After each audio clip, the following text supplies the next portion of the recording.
Hi, everybody, and a very pleasant good evening to you wherever you may be. This is Comfortably Zone Radio, and it's time for Dodgers baseball, a tale of two cities from Brooklyn to Los Angeles. I'm your host, Peter Trunk, and my co-host is Ron Rabinovitz. Ron, how are you? Peter, how you doing? I'm doing all great. right. How are you doing? Fine. I'm doing great. fine. And our guest tonight, Ron and I have a great guest tonight, Brooklyn Dodger historian Robert Cole, who lives now in Florida, originally from the New York area, and he's going to talk tonight about both Gil Hodges and Walter O'Malley. And I'm going to hand it over to my friend Robert Cole right now and let him carry the ball. Robert? Yes, sir. Hello, Ron, and hello, Peter. Hello. Hi, Robert. How you doing? Welcome back Good. to the show. It's always great to have you on. Thank you. Okay. Now, the original intent of the show tonight was I was going to talk about Walter O'Malley and how and why he got into the Hall of Fame. But first, I want to briefly pay tribute to a man who, had he lived today, would be 93. Unfortunately, he died much too young on April 2nd, 1972, 46 years ago, at the age of 47 years old, and that is Gil Hodges. Next to my father, Gil Hodges was always my hero and my role model, and it really, really shook me up that day 46 years ago when he died. Now, there's a man who lived a Hall of Fame life. He was a Hall of Fame gentleman, and many of us believe he should be in the Hall of Fame now. Yes. Absolutely. Yes. Absolutely. Again, he's not yet. We hope that he will get in. Maybe in a future show, Peter and Ron will invite me back, and we can discuss Gil Hodges and the Hall of Absolutely. Fame a little fuller. Sure. We love it. Okay. So I just wanted to pay tribute, as today would have been his 93rd birthday. And, of course, 2 days ago was the day that he passed from us. 46 years old, way too young. Yes. Okay. Now we're going to go from someone who should be in the Hall of Fame to somebody who is in the Hall of Fame and probably shouldn't be in the Hall of Fame. And that is my wonderful good pal, Walter F. O'Malley. And I won't tell you what the F stands for. Okay. The Hall of Fame you have to remember something about the Hall of Fame also. The Hall of Fame claims that they have nothing to do with Major League Baseball. Major League Baseball claims they have nothing to do with the Hall of Fame, that they're two separate entities, which is a crock. Yeah. As far as baseball executives go, people who did not play the game, who baseball wants in the Hall of Fame, baseball gets in the Hall of Fame. Just briefly, let's go over a couple of people, okay? Kennesaw Mountain Landis, the very first commissioner of baseball, is in the Hall of Fame. Now, you might say, well, wait a second. He was the first commissioner. He supposedly cleaned up the Black Sox scandal. Shouldn't he be in the Hall of Fame? Well, you also have to remember that Kennesaw Mountain Landis was the man who insisted that blacks would never play in baseball. Right, exactly. It was not until he died that Branch Rickey was able to get going and integrate baseball. Right. On the other hand, Happy Chandler, the second commissioner of baseball, who stood side by side with Branch Rickey when major league owners voted 15-1 against bringing blacks into baseball, okay, is not in the Hall of Fame. Not only isn't he in the Hall of Fame, he was fired just because of that very reason. So that kind of tells you, the hypocrites that run Major League Baseball. Right. And then one other quick aside, okay, we all know Walter O'Malley was responsible for moving the Brooklyn Dodgers to Los Angeles, okay. The commissioner at that time, Ford Frick, the National League president at that time, Warren Giles, and the American League president at that time, Will Harridge, are all in the Hall of Fame. And basically they're nothing but empty suits and did nothing to deserve being the honor of the Hall of Fame. Okay. So let me ask you a question, Robert, before you go forward. When was Happy Chandler fired I know he had to be fired by the owners because the owners rule that job. When was he fired, and what was the reason or reasons they gave for firing him? Okay. Number one, you have to remember that when Landis first was made commissioner, he was given all authority. Okay? Right. He was a separate entity. The owners had no power over him whatsoever. That was part of the contract. All right. When Happy Chandler succeeded him, he came in under that same contract. The owners had no control over him. In believe it was 1952, I'd have to double check to be sure of the date, he was up for renewal of his contract. And a group of owners, spearheaded by my good friend Walter O'Malley, dumped him, basically. And the reason they gave was that they didn't think that he was acting in their best interest, and he was gone. Now, not only did they fire Happy Chandler, but they also changed the wording in the contracts of the next commissioner, Ford Frick, to read that they were now an employee of the owners. And at that point, you no longer had an independent commissioner. And all other sports have followed that as well. I mean, no commissioner of any sport is an independent person. They work for the owners strictly. Which isn't right either. No. It should be a separate entity, totally. Correct. And that was the original intent when they first brought in Judge Landis. But they quickly saw that that could work against them, so they dumped that real quick. Okay, now let's get on to our good friend Walter O'Malley. Walter O'Malley was basically an outsider to baseball, knew nothing about baseball, had nothing to do with baseball, came about getting into baseball in a roundabout way. He was an attorney. He ran into the Brooklyn Trust Company. Okay, they put him on some foreclosure work. One of their accounts was the Brooklyn Dodgers. They were way behind in their mortgage payments. They were deep in debt. They owned loans. And O'Malley sort of was made an overseer of that. Other than that, had nothing to do with baseball. It wasn't until he weaseled his way into the ownership group when Branch Rickey took over in 1943 and just kind of worked in the background. His resume, basically, real quick, is 1933, he came to the Brooklyn Trust Company. In 43, he became the team lawyer. In 1946, after having Ebbets Field looked at as far as possible expansion, he declared that Ebbets Field was old and obsolete and needed to be done away with. 1947, he helped get Leo DeRocha suspended. In 1950, he forced Branch Rickey out. In 1953, he basically forced Charlie Dressen to fire himself. In 1955, he decided they were going to start playing games in New Jersey in 56 and 57.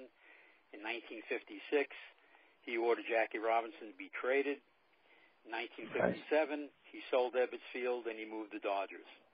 Okay, that sure sounds like a Hall of Fame resume to me, right, guys? Yeah, right. Okay. So now they moved to Los Angeles, all right? He builds his beautiful big stadium. Things settled down, okay? And basically the O'Malley family stayed quiet, okay? The team was doing well. They were drawing well. Things were quieting down. There wasn't so much talk about the Brooklyn Dodgers anymore. Things were going their way, okay? And then in 1972, a gentleman by the name of Roger Kahn wrote a book by the name of Boys in Summer. Right. And to borrow a couple of words from a Billy Joel song, Boys of Summer was a sweet little thing, and it told a lot of big story. It was sad and it's sweet, and it told it complete. What he did was Roger Kahn reopened the Brooklyn Dodgers. He started talking about Walter O'Malley. He talked about, the way Carl Furillo got screwed.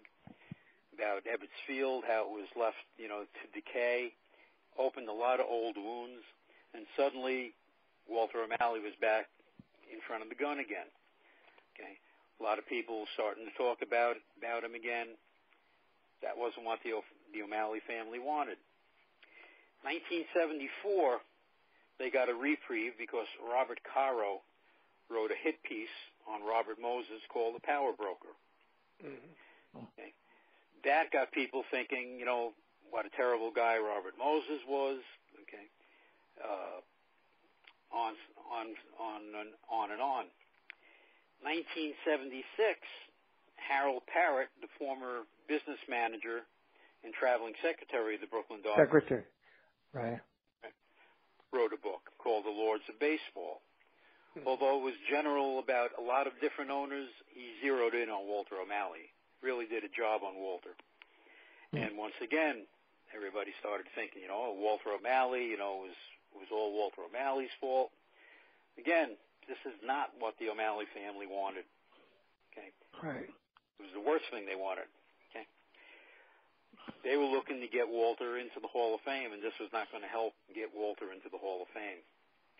Walter O'Malley died in 1979. Okay. 1984, another book was written by Peter Golenbach called Bums. And again, that started bringing things out into the open. And again, Walter O'Malley was in the crossfire.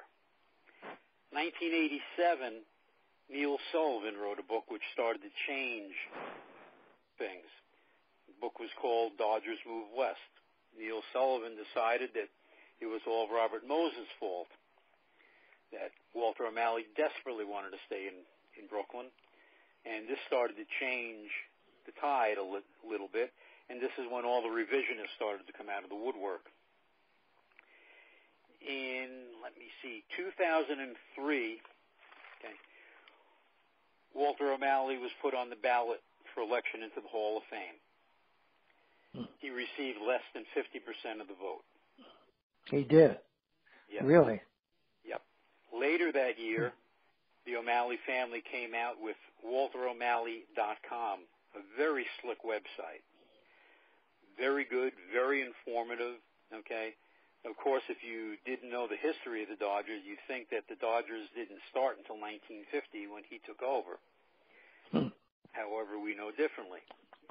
Sure. In that website, there's a very nice selection of letters and correspondence pertaining to the getting of a new stadium for Brooklyn and a little bit about the move to Los Angeles. One of the problems with it are sentences, in some cases paragraphs, are blacked out entirely. And the webmaster of the site said that was done because what was blacked out had nothing pertaining to the rest of the letter, which is very hard to believe. Yeah, right. Anyway, that's what they went with. In 2004, Michael Shapiro jumped on it was Moses' fault bandwagon with the book The Last Good Season. Okay. Then in 2007, Walter O'Malley again was on the ballot, and again he received less than 50% of the vote. At that time, the Hall of Fame revamped the way they voted for executives. They changed it to a 12-man panel, and it used to be a much larger panel. And on that particular panel, they had 7 former or current executives, 3 sports writers, and 2 former players. Previous panels were made up mostly of former players. This panel was specifically structured to get Walter O'Malley voted into the Hall of Fame. Okay? And it succeeded this time. Only needed 75%. You had 12 people voting. You needed 9 votes. You had 7 executives and 3 sports writers. He got the right votes, and he got in. It was a slam dunk, right? Yeah. It was a slam dunk. Rigged. Many people have said it was rigged. There were articles written about how it was rigged. Okay? But it was rigged, but he got in. So you think the O'Malley family at that point would be happy. Okay? but they weren't. Now they wanted a cleansing. Okay? And that cleansing was blame Robert Moses. There was nobody to defend Robert Moses. Let's pour it on. Okay? So in 2009, they had their own author, Michael D'Antonio, write a book called Forever Blue. It was widely said that this was the first time that anyone outside of the O'Malley family was given privy to the entire Walter O'Malley file, all his papers, all his writings, all his books. Okay, I find that hard to believe. I'm sure D'Antonio only saw what the family wanted him to see. But, however, sure, he wrote the book Forever Blue. And it's one of the biggest piles of crap you'll ever read.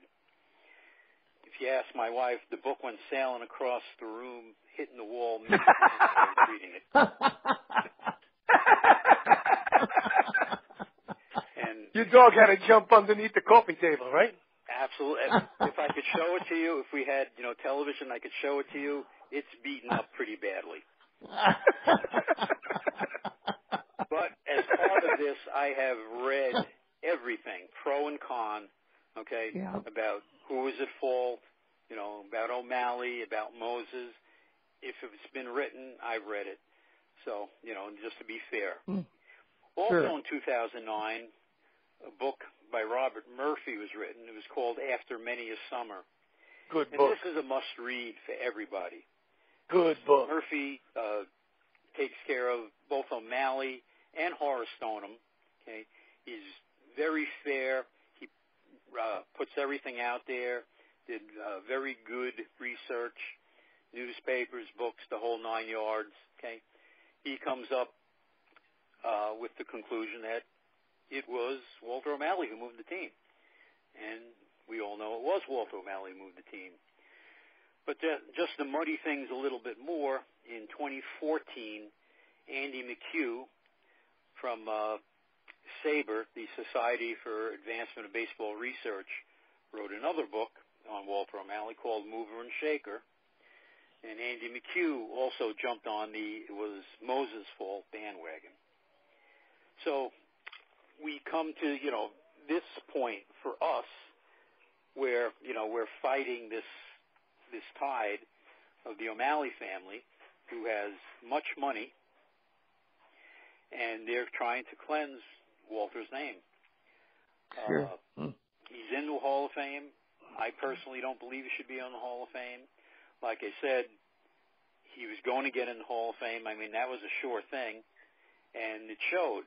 3 different times he was on the ballot, and it wasn't until they changed the ballot to make sure he was going to get in that he got in. So that's our story with Mr. O'Malley in the Hall ofAme. But our battle will never, ever end. We have to keep letting people know the truth. Sure. How much influence did Peter O'Malley have, Robert Cole? Okay, Peter O'Malley. Okay, you have to remember something, Ron. Okay, the O'Malley family. All right, the O'Malley family had a lot of power. Walter O'Malley basically ran the National League. Okay, it's been denied, but it's pretty well proven. The commissioners called him up for guidance. If you remember when Charlie Finley was trying to sell everybody, his whole team that one year. Right. Yeah. Okay. Walter O'Malley called up the commissioner, and I believe at that time it was Bowie Kuhn, and told Bowie, you had to stop it. You can't let these sales go through. You have to stop it. And Bowie Kuhn stopped it. And Bowie Kuhn, by the way, also is in the Hall of Fame. Okay. Yeah. For no good reason other than he did what he was told to do. But Peter O'Malley wasn't the sharpest straw, sharpest knife in the door. Not nearly like his father. But Peter used the O'Malley name. Peter came to New York for that HBO special that they did, where they basically again, blamed Robert Moses. Goes to Flatbush. Right, goes to Flatbush, correct. Okay. Goes to flat. You got Gil Hodges' wife, Joan, to be there, and some other people, and to give the encouragement that yes, in fact, it was all Robert Moses' fault, and poor old Walter was forced, dragging and kicking to go to Los Angeles. Mm-hmm. And that's kind of where we're at right now. And Peter and I are on Facebook a lot, and on the computer a lot, and you just see so many guys coming on, stirring things up and talking about the fact that it's Moses' fault and O'Malley has nothing to do with it, and that's sort of the battle that we're in the middle of right now. Mm-hmm. Yeah. The thing that bothers me is that a host of those people that are on the pro-O'Malley, anti-Moses team, not all of them, I suppose not all of them, but a good many of them are very young, and they weren't around when all this stuff happened. I mean, they're in their 30s or their 40s or even their 50s now, but they certainly weren't around when all this stuff went down, when O'Malley would pose underneath a tree in Los Angeles, smiling, holding his "Let's keep the Dodgers in Brooklyn" pin. Oh yes. They don't grasp it. They don't see it. They don't. There's a lot of books, as Robert Cole just told us, a lot of books that blame Robert Moses. Moses, and they think that O'Malley was fantastic in that he opened the door for baseball to the West Coast. It's a shame. It's a shame that a few more books weren't written in the vein of After Many a Summer by Robert Murphy, because After Many a Summer hits it right on the head. It nails every single argument and nails it directly in the middle. It's an excellent, excellent book. And it's the book where there's a crowd of fans on the front cover from the Polo Grounds, the final game ever played in the Polo Grounds, and they're holding up a sign, "Stay Team, Stay." Yeah, I'm staring at the book right now. After Many a Summer by Robert Murphy, and that's a hell of a book. That is a great book. It is well done. It is really well researched, and I read it as a almost like a reference book now. Of course, I've read it cover to cover more than once, but I use it now just to open up in the middle. If I have 5 minutes, and I'll read like a page or two or whatever. It's a great reference book for me, and it really tells the story the way it should have been told. Yeah. Peter O'Malley and the O'Malley family, Peter himself, spent millions of dollars to get Whale Belly elected into the Hall of Fame. It took him years. It took him years, and it took him millions of dollars, and he was successful. It's interesting to note that Peter O'Malley sold the Dodgers, and then I'm not going to say immediately because that's not the case, but almost immediately saw his error and tried to renegotiate and tried to buy the Dodgers back, and in failing, tried to buy the San Diego Padres. He wanted back into baseball.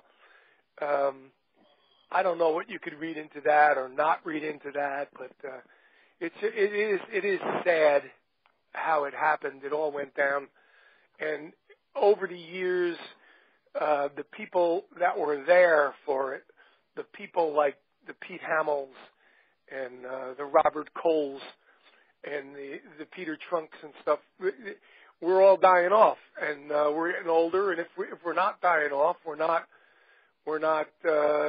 readily working or posting or whatever, or fighting for, if you want to call it that, for the truth to come out and stuff. And the revisionist history is just incredible. it's like a tidal wave. You go almost. There's so many Brooklyn Dodger Facebook pages now. I belong to like 8 or 9 of them. I know Robert and maybe you too, Ron, belong to about 5 or 6 or 8. Maybe I don't know. Sure. There's a whole slew of them out there, and every now and then you'll see underneath a bunch of comments. And if you go down, maybe there's 25 comments underneath a meme of Jackie Robinson or Sal Magley or Gil Hodges or Duke Snyder or Carl Furillo or whatever. And someone always blurts out, and someone always will say, if it wasn't for Robert Moses, we'd still have the Dodgers in Brooklyn. But, even if it's a non sequitur, he'll just put that out there and stuff, and it just burns my ass. That I click on the guy's name and I go to his Facebook page just to look at him. He's like 38 years old. He doesn't know what he's talking about. He read 1 or 2 books and they were the wrong books or whatever. He has no clue as to the facts, and that's revisionist history, and that's the tidal wave of misinformation that has overtaken this whole subject. And there's only a few of us left. I know Bill Hall is tight with us, but there's only a few of us left who know the truth and who know that O'Malley is the one to blame, and that although Robert Moses was no altar boy, he certainly wasn't the reason why the Dodgers moved. It was all O'Malley, and we're getting older and older, and we're fading out, and the revisionist history is going to overtake the whole thing. And it's important that it not happen, at least in my lifetime, because I don't want to see that happen. I don't want to be around, when that goes down, because it looks like it's almost a losing cause. It's almost a losing battle. I don't mean to sound defeatist, but there's a hell of a lot of more people that believe it was Robert Moses' fault, because that's like the sexy way nowadays. The sexy thing is, it wasn't O'Malley, it was Robert Moses, and then people will say, wow, he knows about Robert Moses, he must know something, because I don't know about Robert Moses, he must know something. That sounds like the truth, and it's really sad. It really is. There's nobody to defend Robert Moses. You have the O'Malley family. There's nobody in the Moses family defending him. Right. So right. It was basically let that go. One of the things that people need to read, and we probably need to get it out more, and Peter, you probably read it, was the Sports Illustrated article back in 1957 that Robert Moses did a letter to the editors. I don't know if you remember. Okay, I read that. I read that after it was published years later, not in '57. Okay, but that's very important because that's Robert Moses answering Walter O'Malley himself, and that's really the only remaining thing where Robert Moses actually defended himself. That's the only document that's still around, other than people like Robert Murphy with his book and guys like us, setting the record straight. The Robert Caro book just really destroyed Robert Moses. Okay, he blamed Robert Moses for tearing up New York, for chasing families out of New York. Okay? And in reality, if you really read the book, and it's a long book, and I have read it, book cover to cover, okay, he actually says things in there where, Robert Moses would go to places and plan parks and plan beaches, and he was a man way ahead of his time also. Robert Moses knew now that the war was over and all these GIs were coming back that they needed leisure time. They needed recreation. The automobile. Building roads. Jones Beach, Robert Moses State Park, Belmont Lake State Park. All these different places. And, he really did a lot of good things. But, Robert Caro just tore him up as, he tore families apart, and he tore neighborhoods apart. And, it was very easy, for the revisionists to jump on that and say, well, and he also chased Walter O'Malley out of Brooklyn. And exactly. Just ate that up. Exactly. And just exactly. faith. It's probably not a place on this show to discuss why Walter O'Malley never accepted the Shea Stadium site out in Queens next to the World's Fair, which the Mets ultimately took. It's probably not fair to shift gears and go there. That's another hour. But it makes me laugh that these people that blame Robert Moses and exonerate Walter O'Malley say, how could the Dodgers move to Queens? They're the Brooklyn Dodgers. They wouldn't be the Queens Dodgers. Well, hell, it was only 10 miles away from Ebbets Field, not 3,013 miles away. Right. I mean, give me a break. There's many sports teams, basketball, hockey, football, all over the place that don't play exactly in the city that they're named after. And we won't go into the list, but since I live in New Jersey, the Jets and the Giants would be pretty good examples of that. The Dodgers definitely could have relocated. I'm all for renovating Ebbets Field, but being that a lost cause, let's just say that was a lost cause. The Dodgers definitely should have moved to Queens and kept their name, of course, the Brooklyn Dodgers. And it would have been fantastic, and L.A. would have had the L.A. Angels. It's not like L.A. never would have gotten a team. Come on, let's get serious here. That's the not irony the case too, at all. The irony, too, is, as we discussed the last couple of times I was on, Peter, was that Walter O'Malley wanted to call the new Los Angeles Dodgers the Los Angeles Brooklyn Dodgers. Yes. So, I mean, if you could use the name Brooklyn and Los Angeles, why couldn't you use the name Brooklyn and Queens? There you go. There you go. And I've read that more than one place, and I've heard it mentioned many times. Oh, I actually Los Angeles Brooklyn Dodgers. He actually Buzzy the Basie used to talk about that too. Yeah. Right. Yeah, absolutely. And the other irony is that O'Malley was complaining that Ebbets Field was obsolete and his fan base was moving to Long Island. Okay. Well, if he had gone to Queens, his fan base wouldn't have been that far away, would it have been? There you go. There you go. That whole argument is ridiculous and doesn't make sense. It is ridiculous. It's absolutely ridiculous. The guy made up his mind years and years before that. He was given a gift, and gifts plural, from Los Angeles that are unheard of to this day that any sports team ever got. And he knew he couldn't. Go ahead. Yeah, politicians now would be going to jail for the things that the politicians in Los Angeles absolutely told and gave O'Malley. And there's no doubt about it. Yep, and had the New York politicians done what was being asked of them, which people don't seem to realize, they'd be going to jail.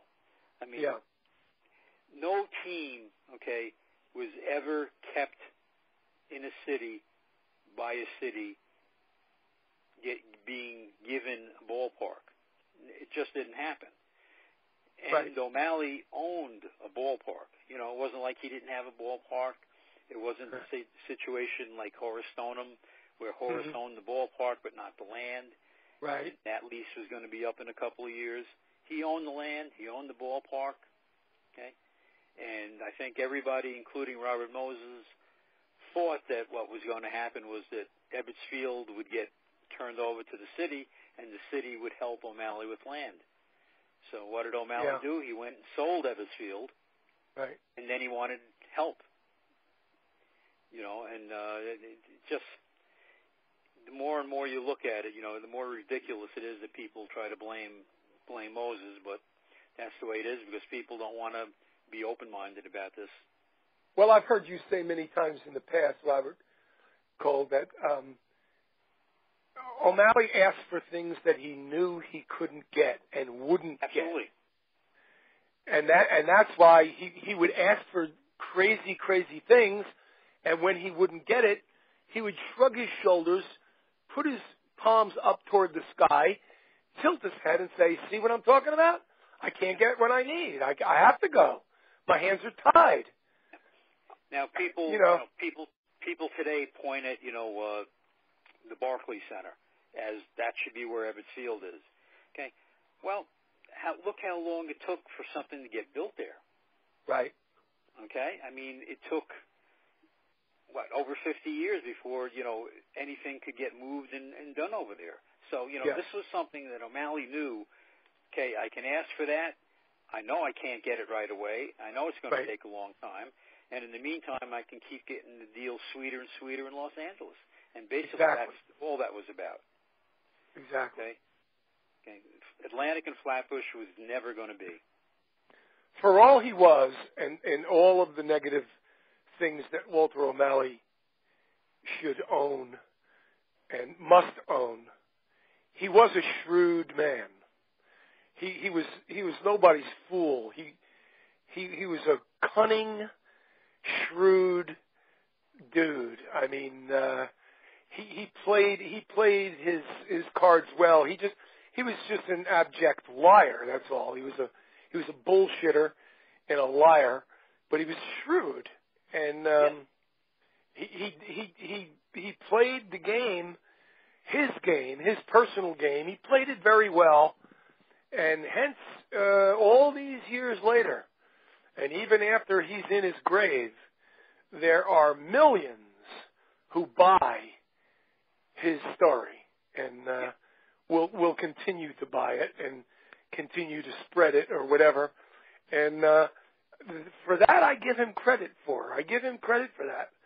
He was not a stupid idiot or by any stretch of the imagination. He was no one's fool. He was nobody's fool. He played people for a fool, but he himself was not a fool. He was very shrewd, a clever, cunning guy, but he was a liar, and he definitely knew that he was moving way before he told us in the late summer of 1957. Well, he was still saying right up until, the day they announced that they were moving that there was a chance he could stay. And then even after they announced the move and they were in Los Angeles, he kept threatening to come back. Yeah. If he didn't get this and he didn't get that and he didn't get the other thing from Los Angeles. So, I mean, he was still playing the game even after he was out there. He almost didn't get it, by the way. But, again, that's another show. Yep. When all the movie stars and the movers and shakers out in Hollywood had that telethon, and he narrowly won that vote in order to get exactly what was promised to him from Chavez Ravine from the L.A. Politicians. Well, it did work out for the people that live in Los Angeles. It did work out for Walter himself, as he was very, very successful and became incredibly rich out in Los Angeles. The team continues to thrive out there. They lead the major leagues in paid attendance year after year after year after year after year, and I don't see that stopping anytime soon. They got a good thing going out there, and when you go out there, I don't know how many times you've been there. I've only been there twice myself, but while I was out there, of course, I stuck my nose in everybody else's business outside of Dodger Stadium, inside of Dodger Stadium, in the parking lot, in the bars, yes, I've been known to go into bars myself, Robert. But the people in Los Angeles, they don't really, and I don't blame them. They don't really want to get involved in the renegotiation, if you will, of how the Brooklyn Dodgers became the Los Angeles Dodgers. They're just happy as a pig in shit that the Dodgers are out there and, in fact, have a beautiful stadium and are very successful, and they win way more than they lose. And they have big names out there, and they're, even though the Kings won the Stanley Cup and the